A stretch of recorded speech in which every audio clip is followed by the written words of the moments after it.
Stefan, Andre Towles' fate is now in the hands of a jury. Closing arguments in the retrial for a man accused of beating a 5-year-old boy to death are now over. The jury's deliberating as we speak. Parrish Alleman was in court all day and is live now with how the testimony is all wrapping up. Hey, Parrish.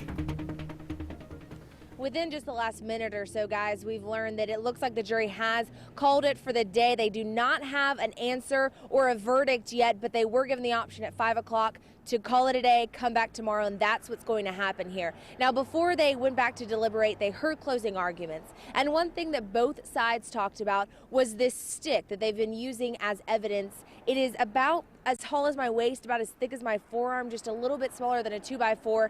That's what the prosecution says that Andre Towles used to beat Giante Glass. Today, the defense attorney agreed that that was a weapon used. They say it was the boy's mother who used it. I want to show you some quotes that were from that closing arguments. The prosecution, Marcus Reed, Chief Deputy District Attorney for Etowah County, said this stick was used and it bears his blood and it left its mark on a 5-year-old child 20 days before Christmas. Samuel Bone with the defense side talked about that weapon too, but he argued that the mother would be the only one who would need a weapon that large, saying that someone his side doesn't have to use a weapon. He was talking about Andre Towles. Now, Giante was only 5 years old when he was found beaten to death, his body in the trunk of his mother's car. His mother, Shalinda Glass, has already pled guilty to murder, and today the defense argued that she was the only one who beat Giante, but the prosecution stood by their testimony that Andre beat the child as punishment for a bad mark on a conduct report.